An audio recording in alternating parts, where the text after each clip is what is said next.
This is John Morton coming to you with the 9th Space Calvary blog. It is the 1st of August. Yay! We still haven't sold 9th Space Calvary. Boo. So, getting my cheerful voice back up and running, I thought I would talk to you a little bit about some of the characters that you wouldn't think as characters, but are still part of the overall show. For example, the ships of 9th Space Calvary. The ships are very important to the show. And without the ships, you would not really have a space epic. So let's go over a few of the ships that you would see in 9th Space Calvary. Starting with, of course, the obvious one, the Chiron. The Chiron is the ship. I mean, without the Chiron, you don't have a show. It's kind of like the General Lee of Dukes of Hazzard, the Enterprise of Star Trek.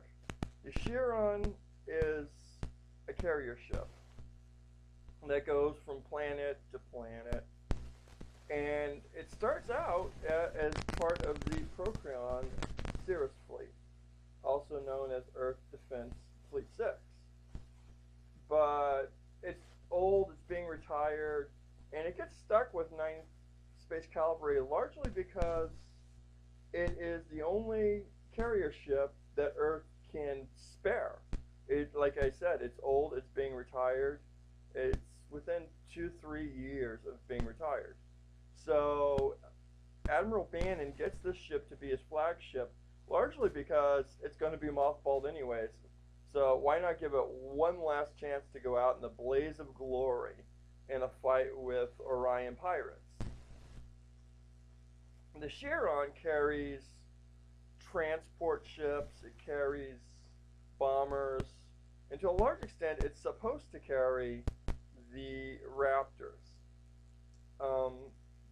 The bombers are identified as two classes of ship. You have the little boy and you have the fat man. The fat man is the big bomber. It's the big cheese. It is entirely designed for one thing, and that's to bomb the heck out of something, whether that's a ship or that's a planet. That's the fat man. And we largely don't see this ship in 9th Space Calvary. The little boy, on the other hand, is what we call today as a tactical bomber, which is half fighter, half bomber. It plays a dual role in the fleet. And these are the ships that go out, and if you're the bad guys, you're the Orions, and you're coming in your N.E.B Bs, which we'll talk about in a minute, the little boys are the ship you got to worry about. They're the ones that are going to carry the anti-ship missiles that are going to come up and bomb you. They also are the ships that are designed to get past defenses, whether that would be your fighter or your bomber. Then we have what's called the Raptor. The Raptor is the tactical fighter. It is what everybody wants to fly. It is what your kid is going to want to buy.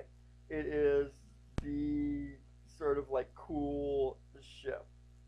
The Raptor is based on a design which kind of mirrors a cross between the F4 Phantom and the A-10 tactical fighter.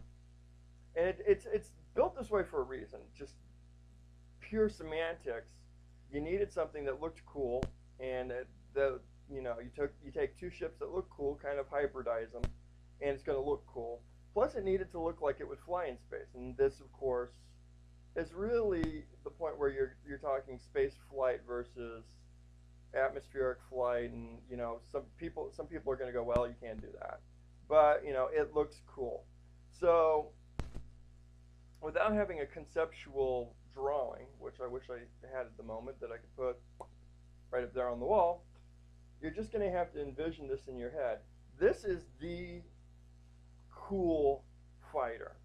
This is the fighter you are going to want. As I said, Rachel flies it. Rachel Quarnos flies it. The character we just put in for the ghost ship, Merlin, flies it. Michelle Bartlett flies it.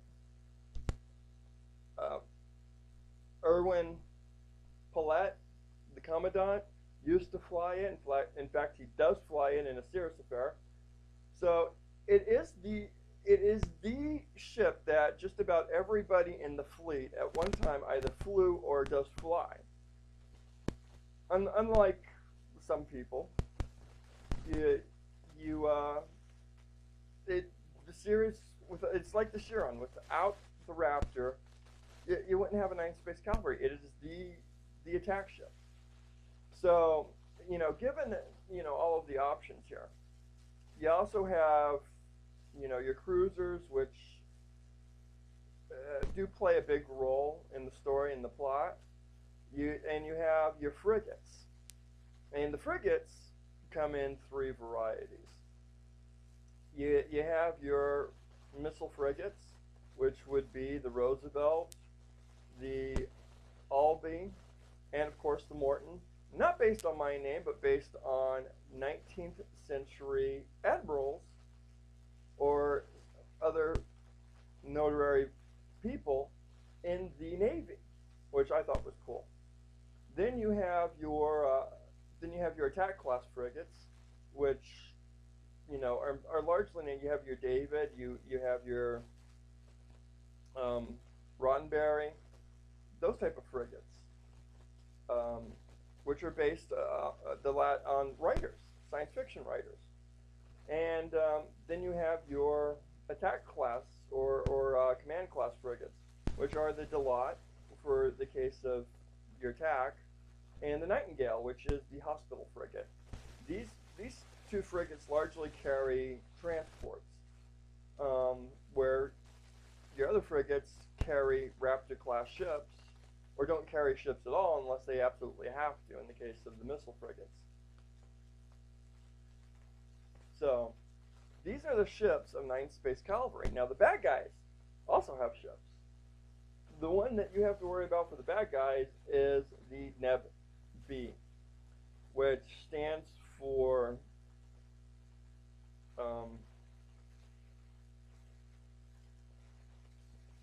Navigational Attack Battleship. And really it is a battleship, despite having the name frigate behind it. And B, of course, for, it's the second one in the line of N.E.B ships, so it's the N.E.B B. The N.E.B B is the bad guy's badass ship, for lack of a better term. It is the battle cruiser. It comes in, it blows stuff up. It is the ship that you do have to worry about. Now, the bad guys have a crap ton of these. In fact, they have so many that Earth itself does not want to deal with them because they'll lose, which puts them at a disadvantage. The nice thing about the N.E.B B is none of the N.E.B Bs are really together. I mean, you got some of them that are together, like Pat Peck's group would be together. The Corsaras, who largely the story revolves around, is together. The Heinemann, Carol Heinemann and her cartel, her N.E.B Bs are together. And then you have independents who have N.E.B Bs that are also together.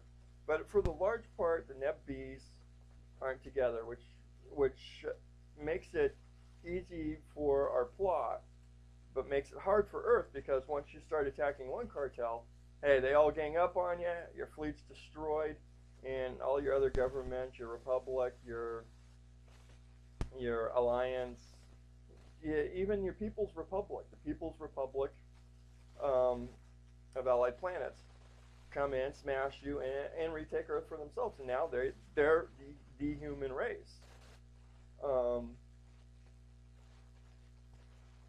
which is a completely different plot device. So that's your bad guy's badass ship. Now, besides that, you have what is called your Orion fighter and your Orion bomber. Your Orion fighter is just a small ship. It carries a couple missiles, carries what's called kinetic launchers, which is basically is a nice name for a gun. And these ships, of course, harass your ED ships. The Orion bombers are the guys you do not want to tango with. They have guns, they have missiles, they have bombs. They are bigger than most of the ED ships. They are actually bigger than the fat boys, the fat mans. And so when they show up, unless you have your fighter groups all in a row, all your ducks in a row, you have to run. So these are the bad guy ships. The ships create, they're as much a character as Rachel Cuernos, as Erwin Paulette, even as Admiral Bannon, because they create a dynamic.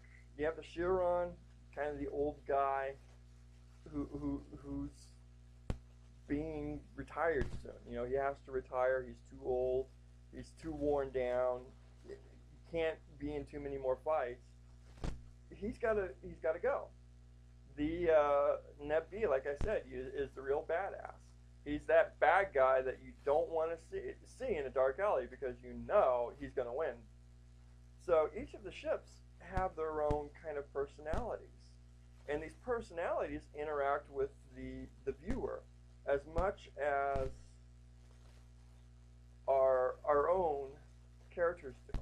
So I hope by taking this minute to like really sell the ships, I'm also selling the series. I wish I had conceptual drawings, like I said, to throw up there, but you're just going to have to visualize these things in your head. This has been John Morton for Ninth Space Calvary.